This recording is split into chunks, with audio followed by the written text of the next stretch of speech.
As I introduce him here, it's my pleasure to introduce to you Donald Hagerty.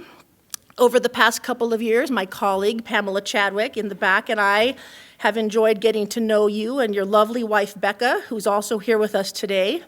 This exhibition and the beautiful book we've published simply could not have happened without you. You've opened up so many doors for us and provided so much guidance, even if it meant daily, if not sometimes hourly phone calls, emails, and texts from us over the past couple of years.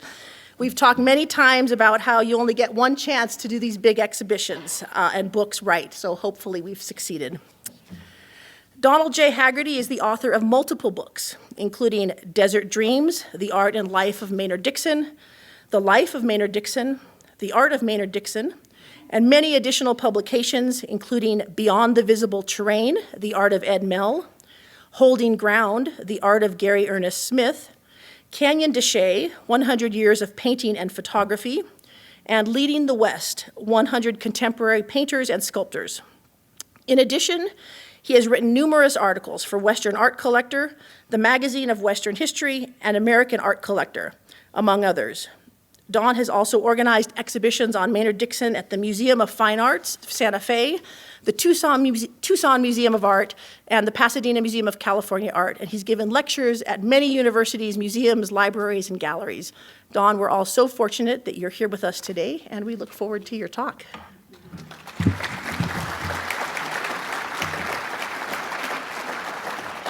I'll get this out for you.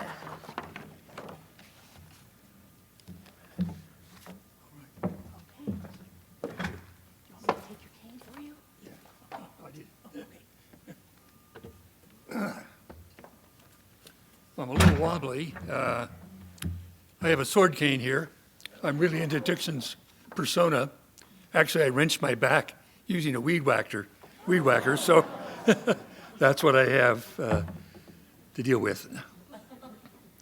Well, I want to thank the museum here for inviting me, first of all.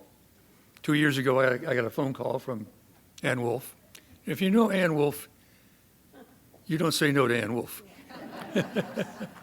And she asked if I would be interested in working on an exhibit of Dixon's work in Nevada. And I said, yes, very much so. And it's been a pleasure over the 2 years to work with Ann, with Pamela Chadwick, David Walker, and the rest of the wonderful staff here at this museum. I've dealt with a lot of museums in my course of following Maynard Dixon's life and career. And I have to say, this one tops him. Yeah, it is.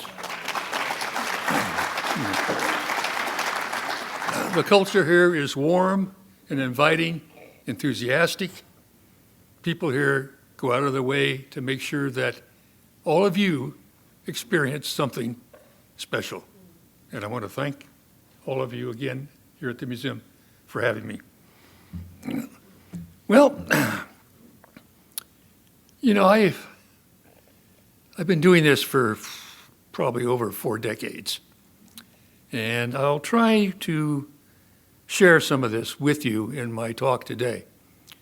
I'm giving 2 talks. Actually, it's a double-header. Today is the serious, more scholarly one, if you will, but a few fun things in it. Tomorrow is the really fun talk on 728 Montgomery Street. And wait till you hear the story about Dixon's telling of Parley Lewis and the 6-gun incident in his studio, and his interactions with Frida Kahlo and Diego Rivera, who had an adjacent studio next to him for 6 months. So I hope you come to that one as well. That's the fun one. This is the serious one. It all started with a scattering of obsidian chips. I was doing archaeological field work in the Pine Nut Mountains east of Carson Valley in the early 1970s. And if there are any Great Basin archaeologists in this audience, you'll know what I mean by obsidian chips. They serve as markers, as indicators, as sort of preliminary information that you begin to follow. And what I have done with Maynard Dixon's life is follow a trail of obsidian chips, but the obsidian chips are his paintings, his drawings, his letters, his poetry, and the people who knew him. Those are the obsidian chips that I have followed.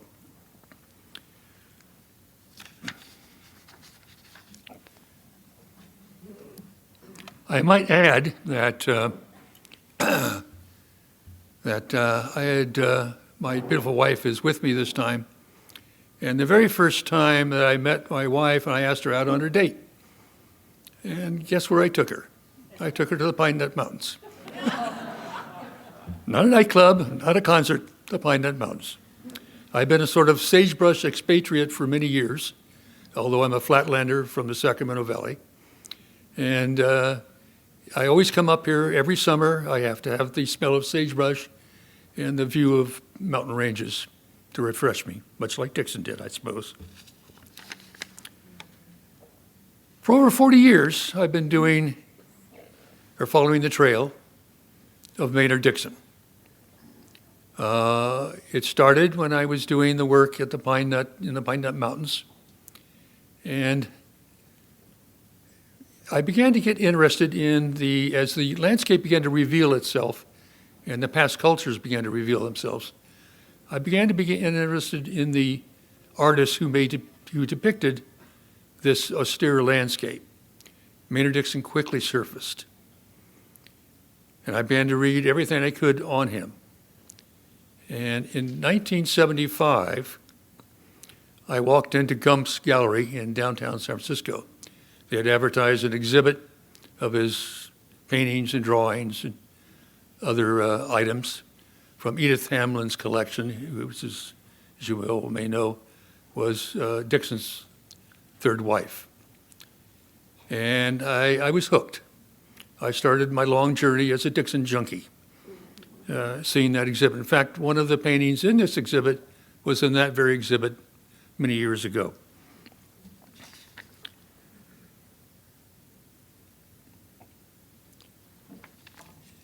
The way I tried to approach dealing with Maynard Dixon was both archaeological and biographical. I don't typically consider myself an art historian per se, but someone who likes to dig into and look at things from a different perspective.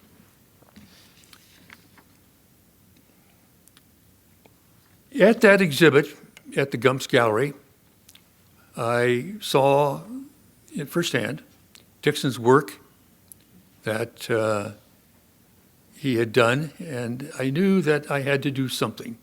I had to follow him. And for various reasons, I don't know why, I just got caught up. It happens. It happens. One of the revelations in the exhibit was the newspaper articles and the poetry and the letters that were exhibited in adjunct to the paintings and drawings at Gump's. One of them caught my eye, a newspaper article, and I read it with great interest. And it fascinated me because it opened up a new way of looking at Maynard Dixon. Not just at his works that he produced, but the man himself. And that's what I'm going to talk about today, as much as I can, the man himself. Dixon had a caustic wit, I discovered. He was a brilliant writer, loved to write. Over the years, I probably have read more than 2,000 or 3,000 of his letters, tracked them down over time. But the one that sort of caught my eye there at Gump's in 1975 was a comment from an interviewer who asked Maynard Dixon to identify his two most important paintings. Well, Dixon replied, there was the stagecoach in Wyoming and the bathroom in Carson City.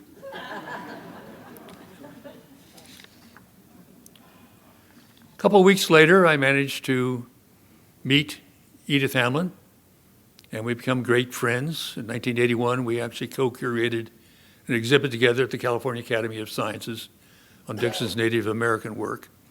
And she and I remained great friends until her death in 1991. All that time, she encouraged me to follow his trail, if you will, the Obsidian chips. And I credit whatever I have learned to her encouragement to do that. Before her death, she turned over all of the archives to me, and those archives are now in the California State Library in Sacramento.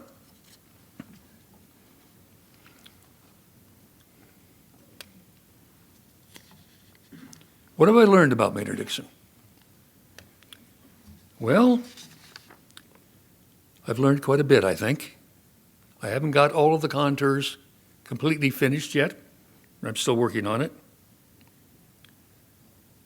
I learned that he could be an emotional cannonball, often shooting off in several directions at once, by turns irascible, stubborn, defiant, passive, vengeful, or warmly generous. He retreated to remote and treeless domains to paint and get away from the pressures of family and careers. Dixon loathed hypocrisy and superstition, and his caustic scorn for mediocrity was often mistaken for arrogance. Ansel Adams said once that Dixon would allow no fences to surround him, imaginary or real. He was mercilessly demanding of others and more so of himself.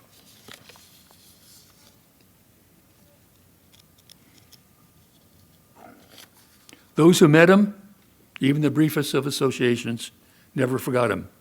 He seemed at war with his own fiercely independent spirit. He thrived on lonely landscapes, but could not stand to be alone. Dixon's standing portrait.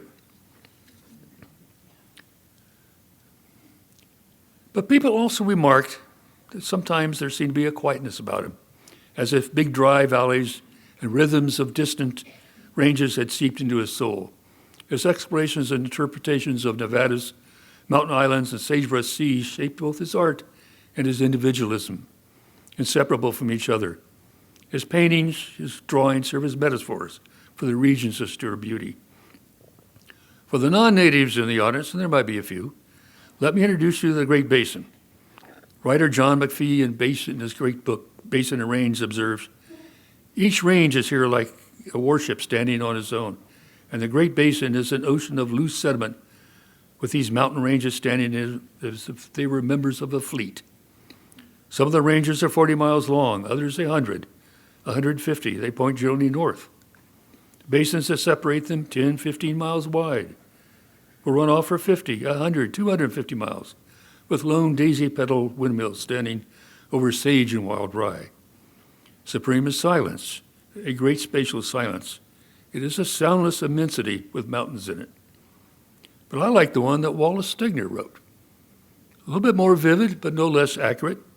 He wrote this in his classic book, Mormon Country, in 1942.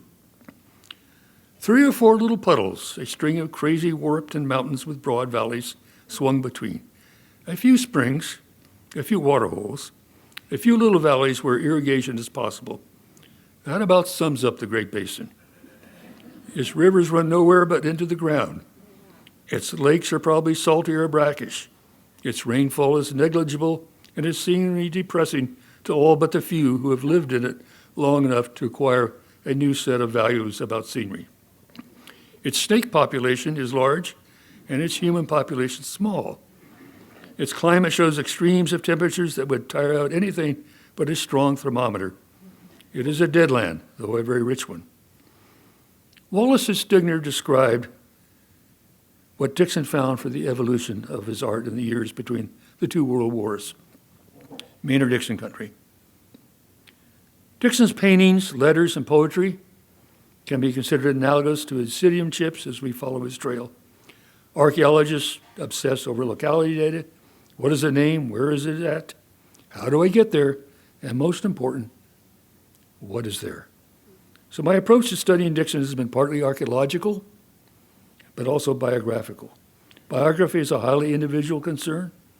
One cannot lay down rules or formulate aesthetic judgments easily. Every biography is a collaboration between the biographer and the subject, each relationship quite personal. My remarks about Dixon, get this other page here.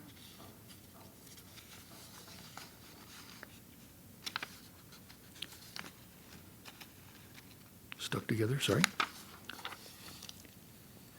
Are not only about his paintings, his drawings, his letters, his murals, poetry, but on the creator himself. The meaning and motives behind his work and his closely held convictions about the spiritual importance of the landscape and the place that Nevada played in the American West. 1901, going north to see the West. In the spring of 1901, Dixon decided to accompany fellow artist Edward Boreen, who had hatched a somewhat half-baked plan for them to head for Montana on horseback, from Oakland to Montana. No specific place in Montana, just vaguely Montana. So in the spring of 1901, specifically May 11th, they left Oakland with 6 horses for riding and carrying their camp equipment. They headed primarily over today's Highway 50, finally arriving in Carson City 11 days after leaving Oakland. In a letter to a friend, he commented, quote, "We have sumptuous lodging in a box stall, which is preferable to any hotel on site. This kind of traveling is just to my liking. This is a hell of a country, judging by Orange County, gray sedgeberries, flats, and ranges. Several days later, they reached Reno, which Dixon dismissed as dreary and not much of account. From there, a few days later, they left Reno and headed up into northern Washoe County, finally crossing into Lassen County, and finally they ended up in Alturas in Modoc County. There they found the town in an uproar, the result of a trial which had just concluded concerning the lynching of 5 men in the town of Lookout, not too far from Alturas. Dixon saw and observed many long-haired, steel-eyed men armed to the teeth, supporters of the lynched men, and also people who supported the lynchers themselves. The Old West was alive still then in 1901.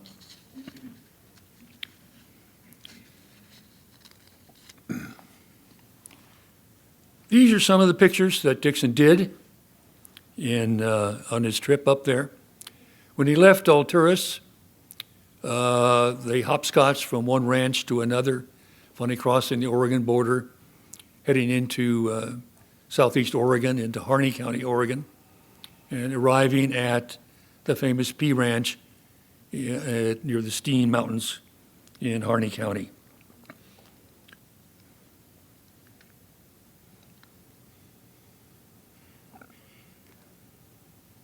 These are some of the pictures that he did. This one is called Oregon Cowboy. This is buckaroo country, where the cowboys were woolly chaps instead of batwing chaps.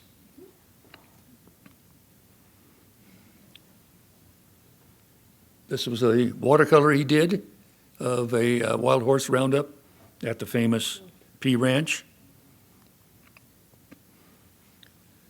This is the Long Barn at P Ranch as it exists today on the National Register of Historic Places. And this is what Dixon would have seen when he was there in 1901.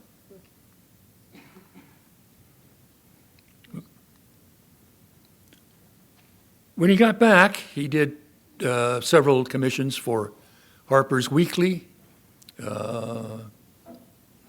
this one up here. Which, was a very important commission for Dixon at that time.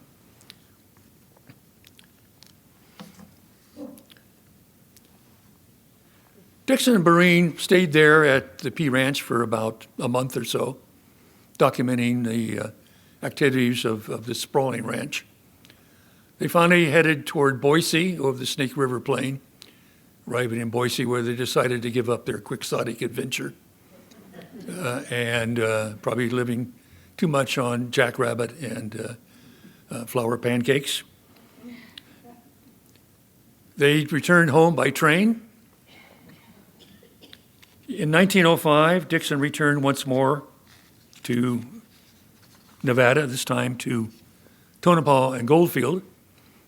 He had been commissioned by Cosmopolitan magazine to document the mining activities at these new raw mining endeavors in southern Nevada.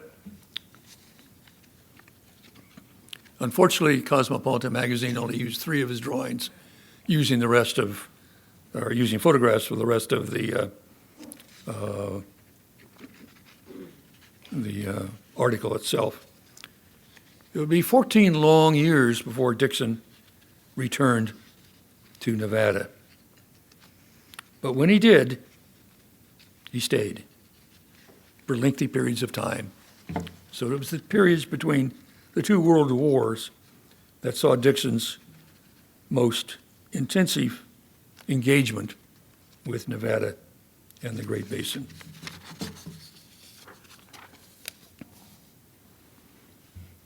"1919, into the land of little rain." In 1919, Dixon suffered a series of severe asthma attacks, self-doubt, and depression from a marriage to Lillian Westoby that had crumbled and resulted in a bitter divorce in 1917. A trip to Glacier National Park and the Blackfeet Reservation that year briefly revived him, but by 1918, he slipped back into a dark period. Asthma attacks left him confined to his studio, and he did a little painting, although his work for Foster and Kleiser, an outdoor billboard company, kept him afloat. His poems and letters during this period are dark and foreboding. In September 1919, desperate for personal and artistic renewal, and responding to an invitation from friends in Lone Pine, the Skinners, Dixon embarked on a journey to Southeast California, his destination the land of little rain, western Nevada and the desert landscapes around California's Owen Valley. This region was immortalized in Mary Austin's 2 great books, The Land of Little Rain and Lost Borders.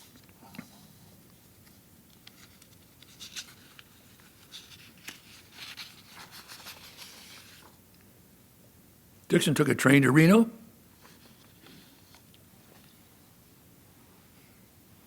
He did one painting here. This is Mount Rose from Truckee Meadows, called Near Reno. He took the Virginia and Truckee Railroad to Carson City, where he painted poplars of old Carson. He made a few quick sketches there and then headed south to Lone Pine, some 300 miles from Carson City. Dixon stayed for at least a month there with the Skinners, who befriended in San Francisco during the early years, in which Ann had talked about briefly.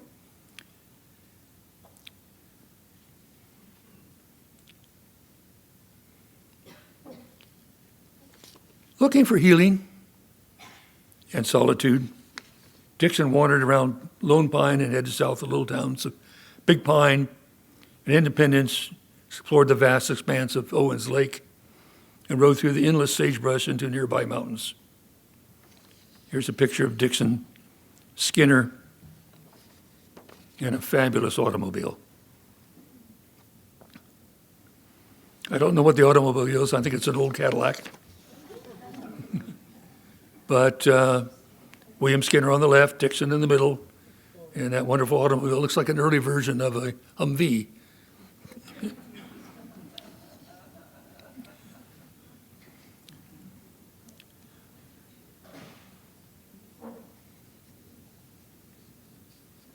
Several mountain ranges in the Lone Pine area summoned him. Not just on this trip, but on subsequent trips thereafter. The Inyo Mountains, the Coso Range, the Argus Range, the Armagosa Range, and the Panamint Range, all sandwiched between the Sierra Nevada and Death Valley, would appear frequently in his paintings and drawings. But it would be the Inyo Mountains.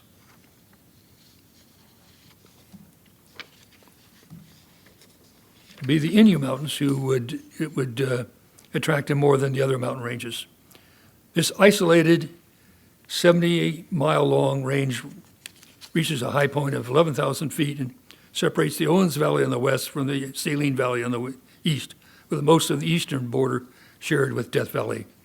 Dry canyons with their zigzag shapes formed by erosion and late afternoon, early morning light throwing shadow patterns on the landscape appeared on many Dixon's paintings.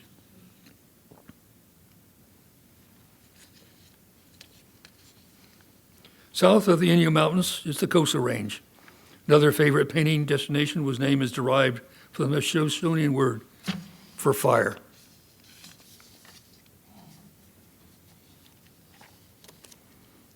This range encompasses areas of severe erosion with immense basaltic flows and dramatic views toward the Sierra Nevada and north into Owens Valley. With years of experience behind him, the oil sketches done on this trip were painted down the arm, that is, painted by reflex, by experience. But before leaving Lone Pine and returning to San Francisco, Dixon managed to arrange a commission from the Standard Oil Bulletin, the 1919 September issue, showing a pack train heading up to the old mining camp of Darwin. The San Francisco Examiner offered Dixon's thoughts about the impact Western Nevada and Southeast California had on his work. There is no frizzy camouflage in that country. Everything there is vital and positive, and there is no room for half-tones when you paint. The Great Basin is modernism, lessons from the desert. Before he left on the 1919 trip, Dixon met the young San Francisco portrait painter Dorothea Lange at the Hill Tollerton print rooms on Sutter Street in downtown San Francisco. Lange was working in the gallery and heard these clicky-clack sounds upstairs and wondered who that might be. Several days later, she was introduced to Dixon by their mutual friend, the etcher Roy Partridge. The sound she heard was Dixon's high-heeled Texas cowboy boots as he strolled around the gallery. After a brief courtship, they were married on March 21st, 1920, with Roy Partridge serving as best man. Dixon was 45 and Lange 24. They produced two sons, Dan in 1925 and John in 1928, and a sometimes uneasy alliance that lasted 15 years. Lange thought Dixon intelligent, witty, an original individual, a major figure in San Francisco's artistic life, one who attracts legends. They became centerpieces in the city's artists and writers circle, contributing to a vigorous, flourishing culture until the late 1930s. But Lange soon learned that Dixon needed to escape to sagebrush country from all of this if he needed to remain vital, that his art could remain vital, a practice followed for most of his life. Lange recalled he would announce he was going on a sketch trip. Well, it took him forever to leave. Next month he might be around, then he was always going for a month or 6 weeks, then he would never come back inside of 4 months. The trips were practically disappearances as far as his San Francisco life was concerned. He was just either there or he was gone. Even when Dixon invited her to come with him on a trip, upon arrival at the destination, he immediately disappeared into the desert to paint and sketch, often for extended periods. But the city could be equally challenging, a place that could offer testimony to galleries and museums through his paintings about sagebrush lands, silence, and limitless space. But he needed the city life as much as he needed the sagebrush life, and one complemented the other. Lange observed at this time that his trips to arid lands was his world. Yet around cowboys, he acted as a sophisticated artist, but interacting with San Francisco society, he transferred into a cowboy. As the 1920s unfolded, Dixon experimented with new approaches in depicting the Great Basin, but discovered the Old West retreating under the impact of the agricultural economy being transformed into into an industrial economy. Dixon lamented the Old West fading away. He dreaded the automobile so much, and in his travels around the region, he often refused to get behind the wheel, insisting that someone else do the driving. Perhaps two Maynard Dixons exist in the body of work. One despaired the flickering out of old campfires, knowing change was coming, an Old West departing and a new West arriving with Henry Ford and the Model T. Dude ranches, Hollywood cowboy movies, and the blaring radio spreading like a plague through his beloved West. Dixon responded with an art of looking back, reflecting nostalgia, myth, and romantic commercialism.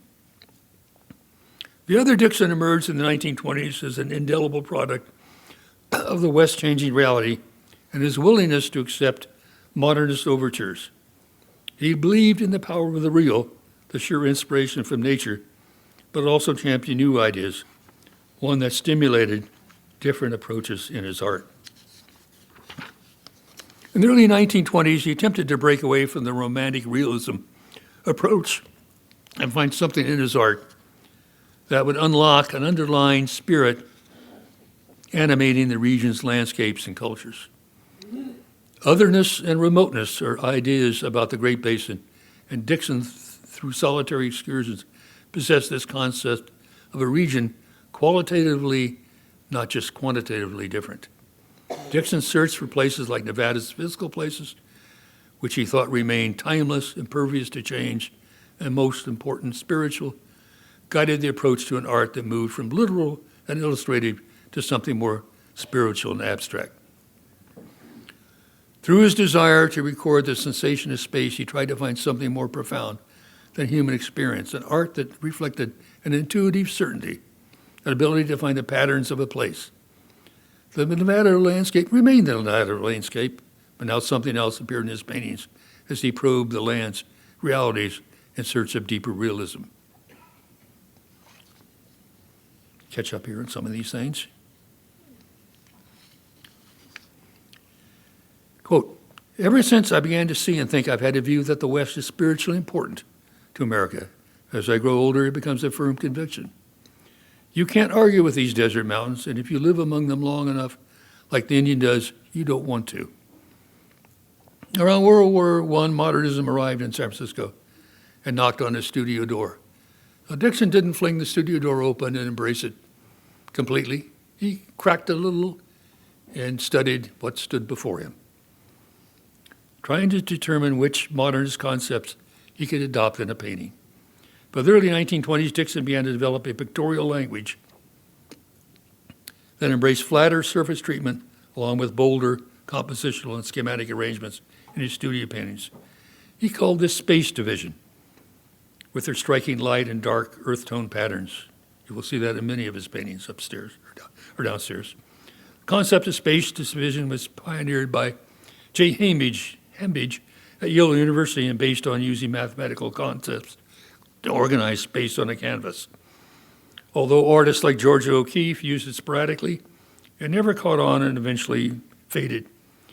Dixon scoffed at the mathematical concept, but developed his own more readily identifiable space division based on cubism, an underlying geometric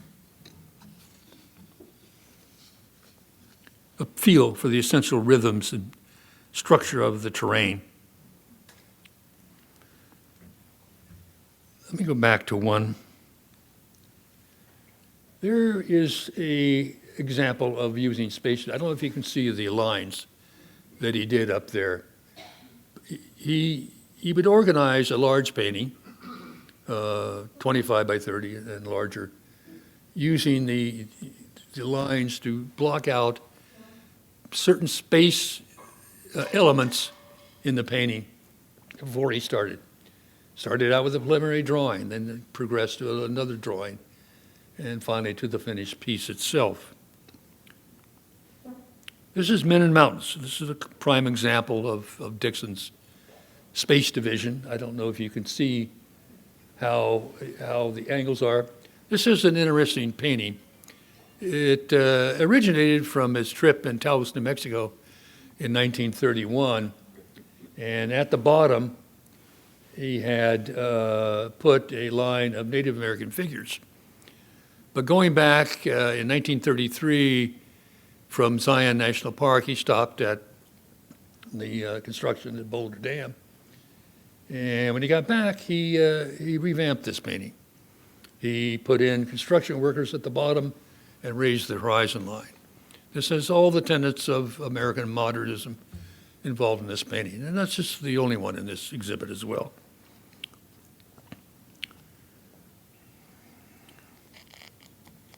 He recast and reinterpreted the Nevada landscape, reducing the superstructure in his canvases through a search to decode the rhythms of Nevada's arid lands. Less is better, was his mantra by then. An art critic once stated, "You can see a Maynard Dixon through a brick wall."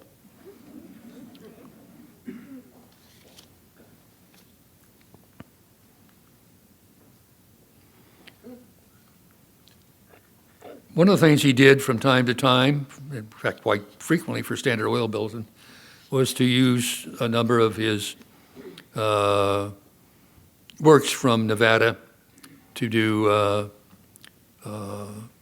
cover commissions for Standard Oil Bulletin. This is one he did. I don't know if you can see it that well. That's a Model T Ford stuck in the middle of that, the bottom of Death Valley down there. And he did that for Standard Oil Bulletin.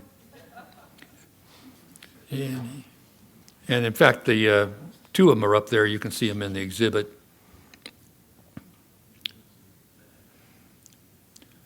In a conversation I once had with the photographer Ansel Adams, he argued that Maynard Dixon could see what was there. In other words, he could go beyond the topographical or optical appearance of the landscape and discover some spiritual underpinning of the landscape that he could transfer to his paintings. In that same conversation, we also talked a little bit about Dixon's visit to Adams in Yosemite. Being young and naive then, I asked, well, why didn't Dixon paint anything in Yosemite, certainly one of the world's greatest landscapes? Ansel just looked at me and smiled and said, "Too many trees."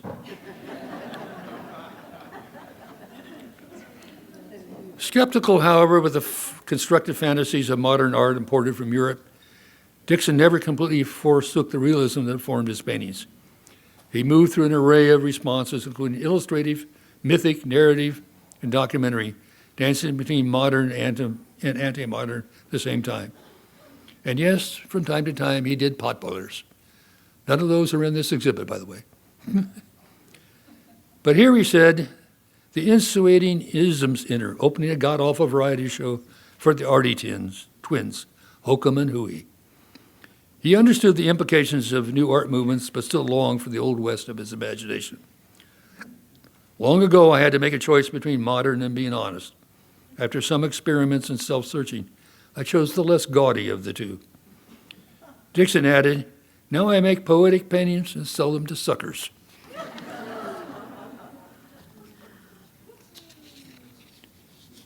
The great American modernist painter John Marin once said that an artist had to native himself up. He had to go to the big forums from time to time.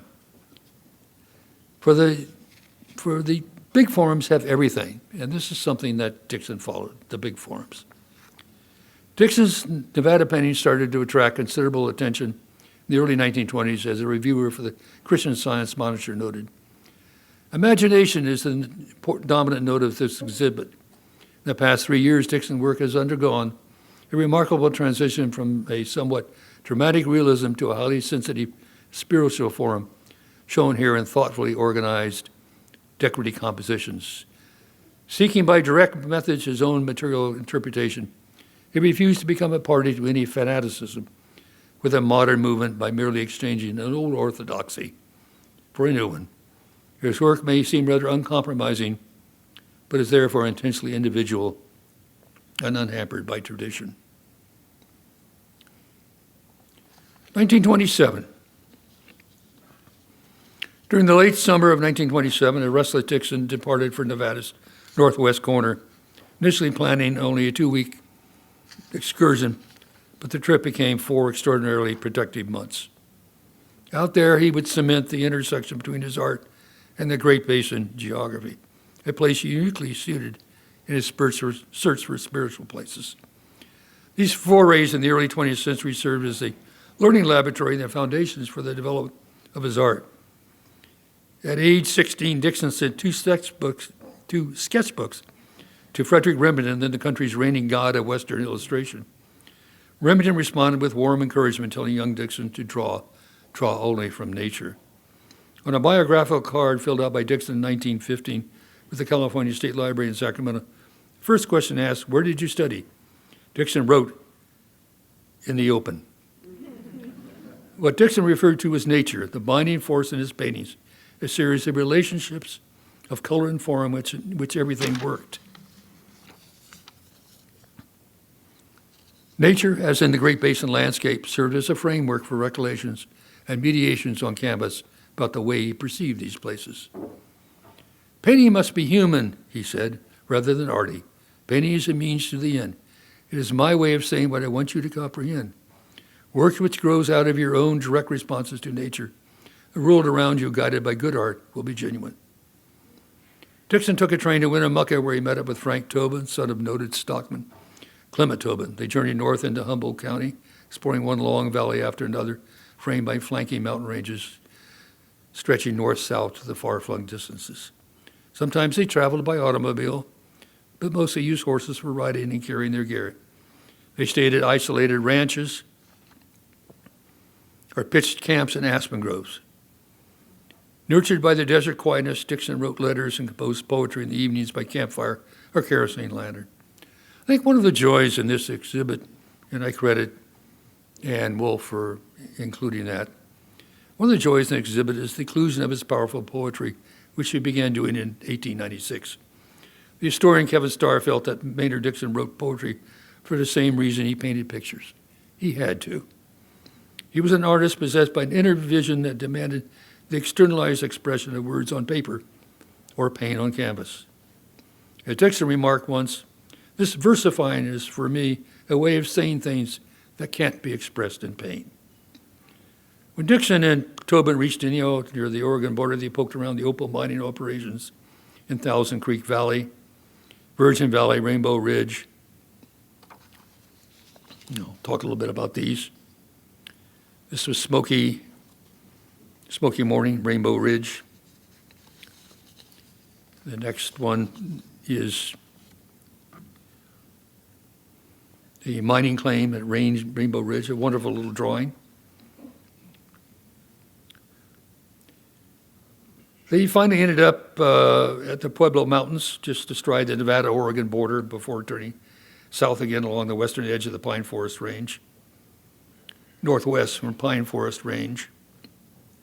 They stayed several weeks at the Alder Creek Ranch, 40 miles north of the Black Rock Desert, using it as a base for exploration around the area. Dixon made several paintings of the ranch, including a view from a nearby hill titled Alder Creek Ranch. In the bunkhouse, Dixon was energized and intrigued by a large blank wall. Already an acclaimed modernist, or muralist, he never neglected an opportunity to paint something on large, unmarked walls. On the wall, he made a large section of tent canvas and painted the self-portrait, "Bienvenido y adios," Spanish for welcome and goodbye, of himself astride a rearing horse.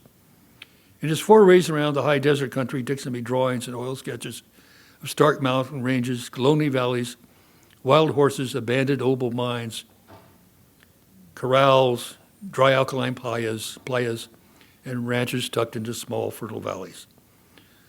The vibrant composition and strong horizontal orientation on the 1927 field paintings offers an impression that the landscape extends on forever beyond the frame, as if the land flowed into one edge and off the other, leaving an impression on the canvas by its passage. And with few exceptions, I want you to note this, and with few exceptions, his paintings are relentlessly quiet.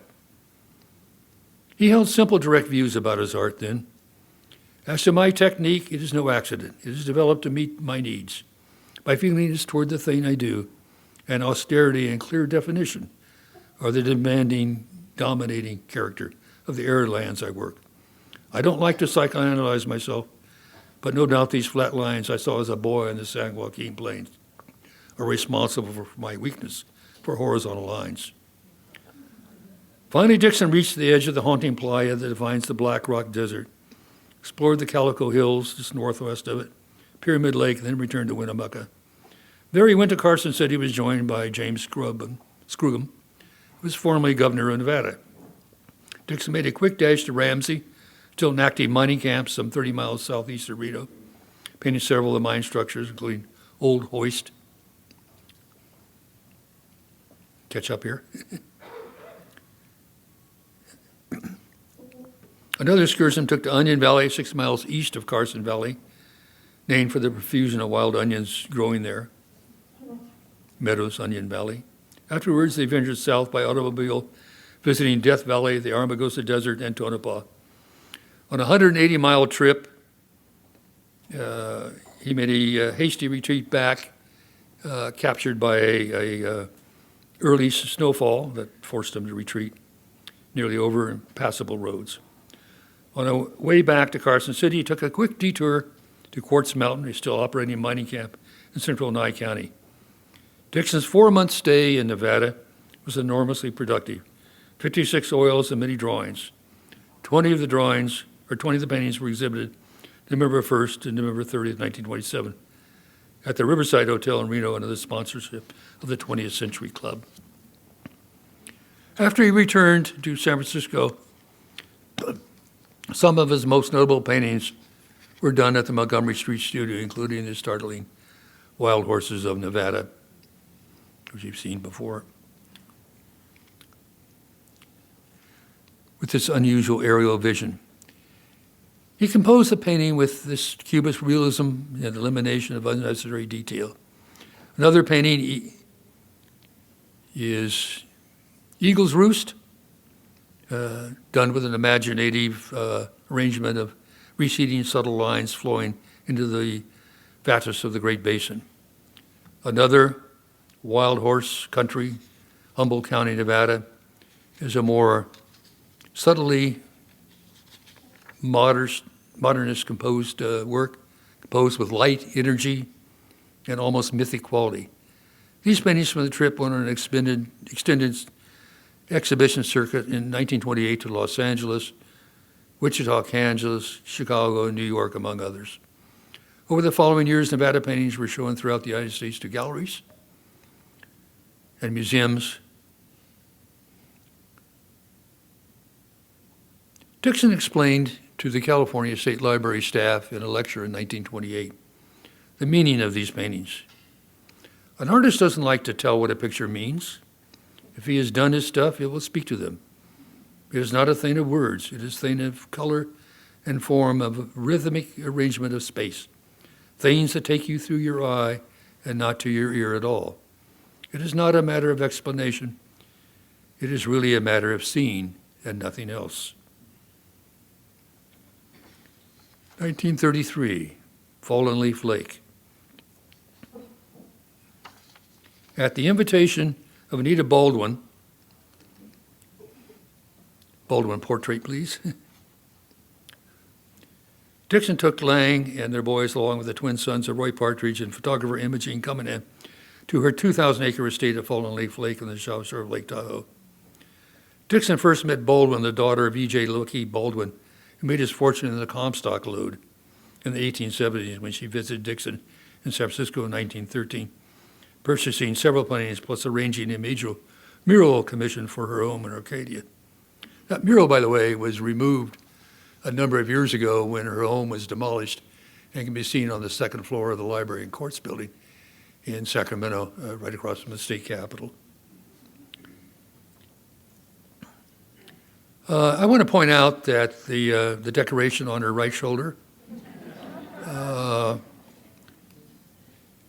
Anita Baldwin always carried a small pearl-handled revolver in her handbag, and I kind of just wonder, just kind of wonder.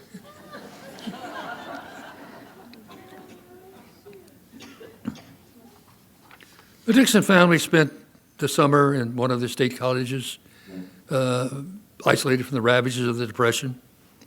Baldwin's personal bodyguard, armed with a .45 automatic pistol, rode horseback around the property's perimeter to discourage trespassers. The boys ran naked all summer, and Dixon joined them from time to time. Here's a picture of him outside a sweat lodge that he erected.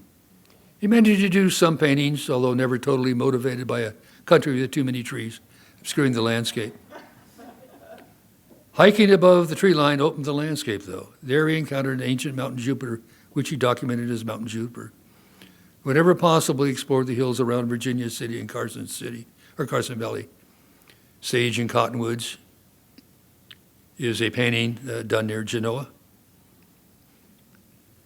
Before they left, Dixon learned that his painting, Shapes of Fear, which he had entered in the National Academy of Design annual expedition, received the Henry Ward Ranger Prize, perhaps the most prestigious recognition for American artists at that time.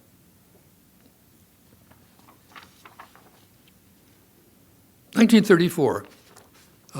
John Ott is going to do the section on Boulder Dam, but in the spring of 1934, Dixon was invited by the Public Works of Art program to document construction activities at Boulder Dam, April and May. When he returned, he knew that his marriage to Dorothea Lange was failing, had been failing for some time. She had gone to work for the Farm Security Administration, and her fame as a documentary photographer had skyrocketed and brought her national fame. Perhaps even more important, she had fallen in love with another man, Paul Taylor, an economist at the University of California, Berkeley. 1935. In October 1935, Dixon traveled to Carson City, where he filed for divorce from Dorothea Lange.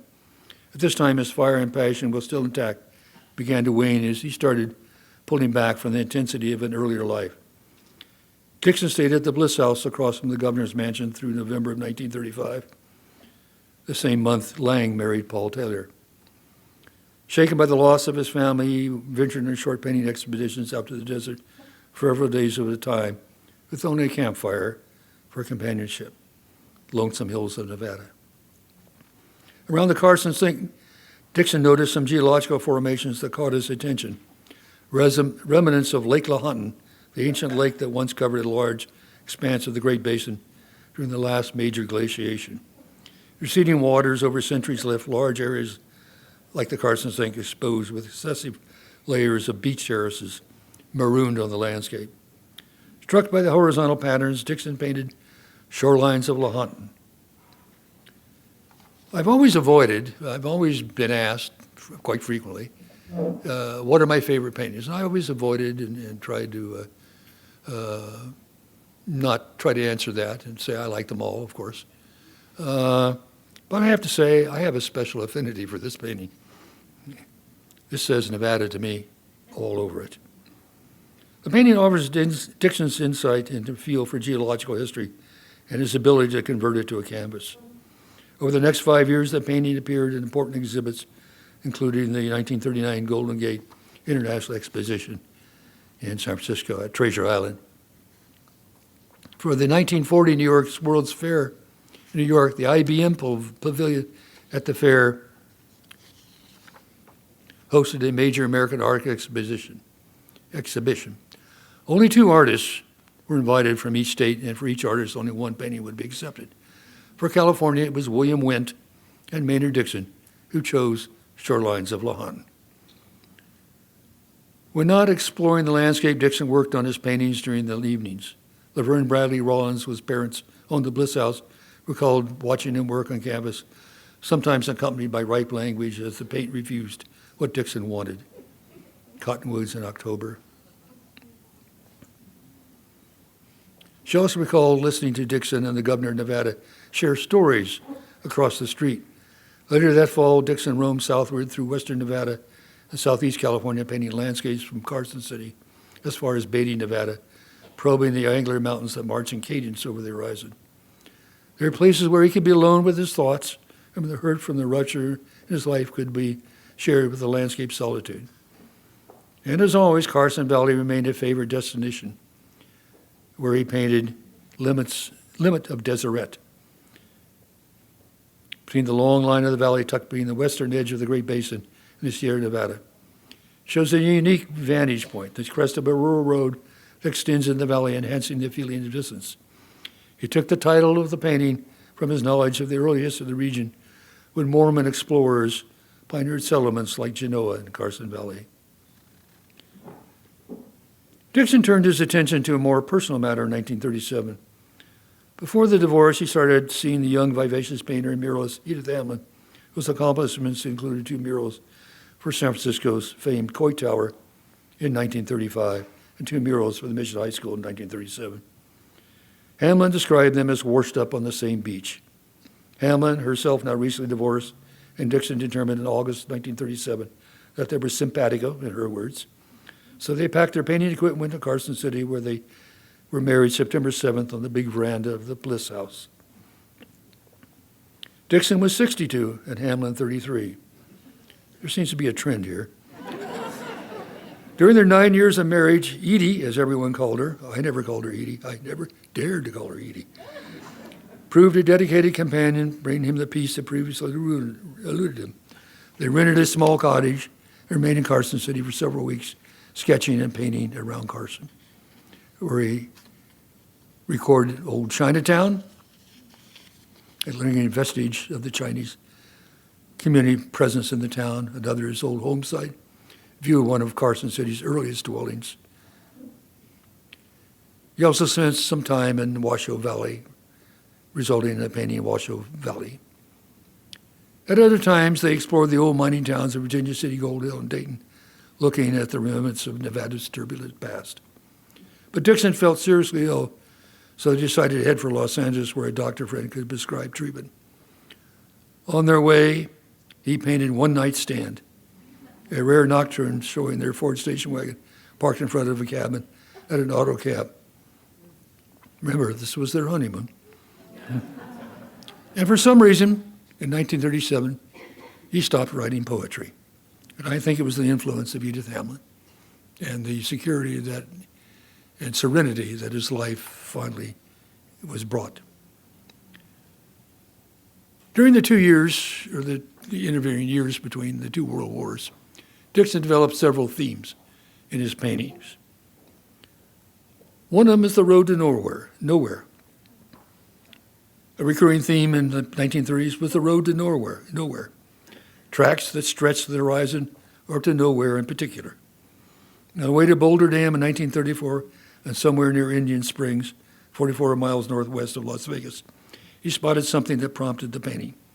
2 figures on a lonely desert road trudged toward an unknowable and unseen destination, perhaps on the way to Boulder Dam for employment, or maybe they're refugees from the worsening conditions in the Midwest toward California and a new beginning.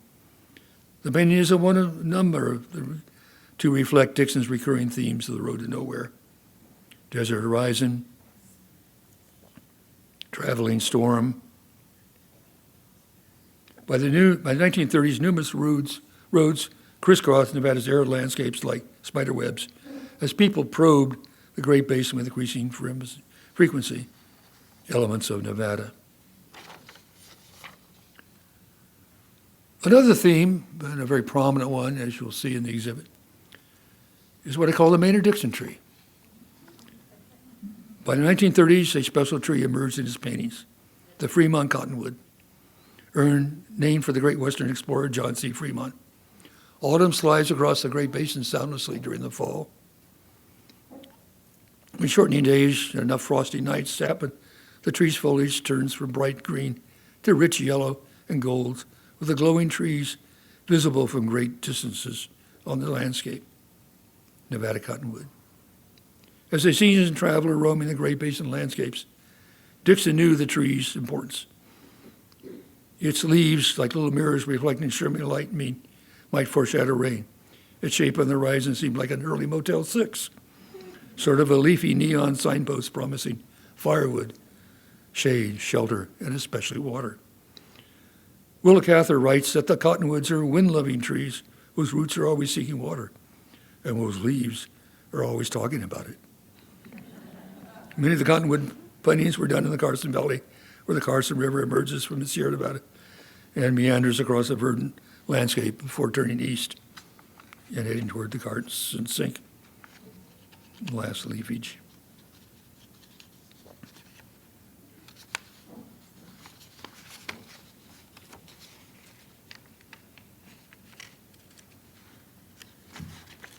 Okay, all right.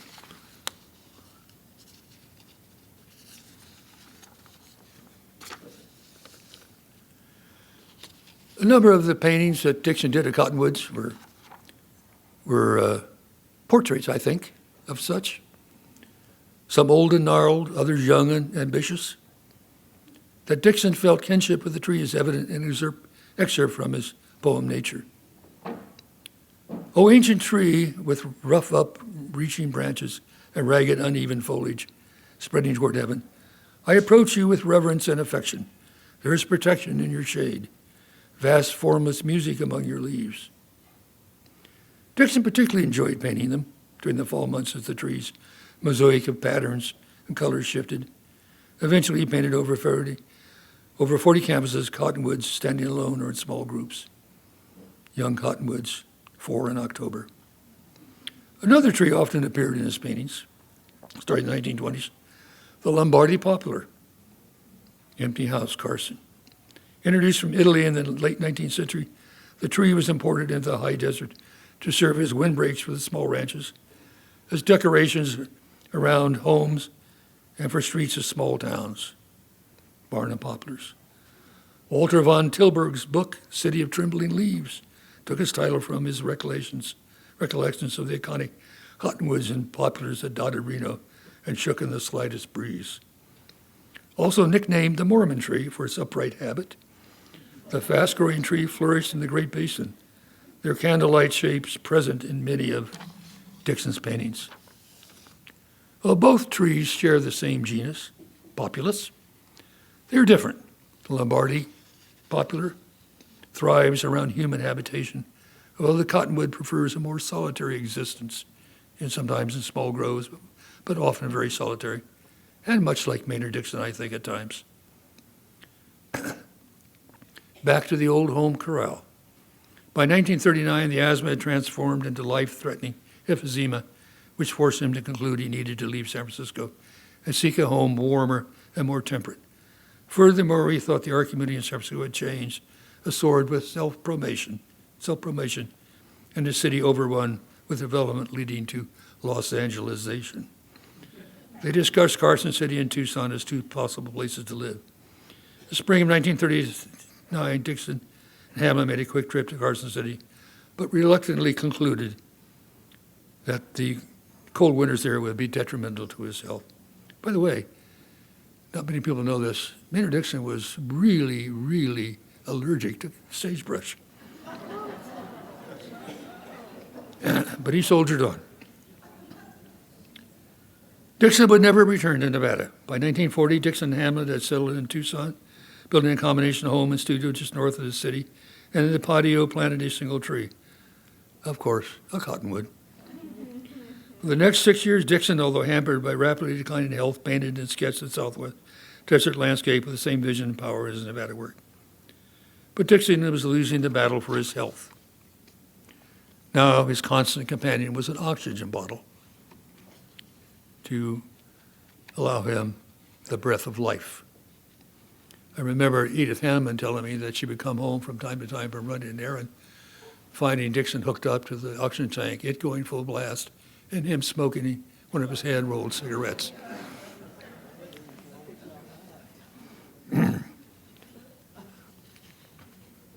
Poem from his sanctuary. The good horse is tired now. Throw the reins down. Take the bit from his mouth. Tie up the bridle, stub to the saddle horn, let him go free. He will easily find his way back to the home corral in the quiet evening. Here I remain. Come on in, you hovering buzzards, from your wide and slowly descending glide. A little while yet, and you will find me. These thoughts that once made me a man surely will find their way back to the home corral in the quiet evening. The Great Basin still resonated, however, for some time in 1944. He rummaged through his portfolios containing hundreds of drawings from his many visits. One sketch must have triggered a response where Dixon painted the glowing Inyo Mountains, the last homage to a place that had nurtured his art and calmed his emotions. Dixon died on November 13th, 1946, at his Tucson home, portrayed by Ansel Adams. Iconoclastic, authentic, self-made individual, Maynard Dixon made enduring statements in his art and writing during the Nevada years. And passing through the Great Basin, Dixon learned to paint the present, for in the silence of sagebrush oceans and the bigness of sky which appeared on canvas, time matters little. Dixon's paintings, drawings, murals, letters,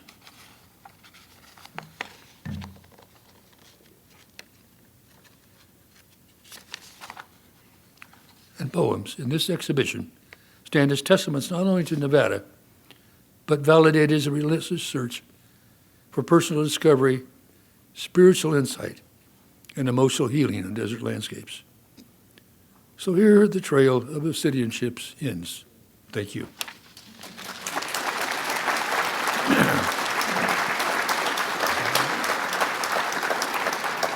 Oh, yeah.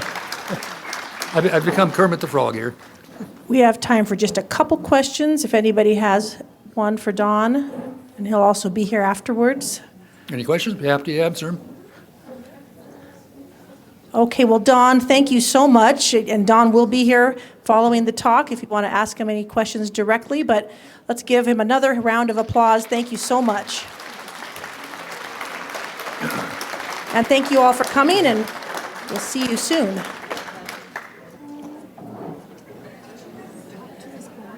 What's that? Did you ever talk to his boys, his sons? To his sons? Yeah. Yeah, Dan and John? Yeah. Oh, yeah. So they Frequently.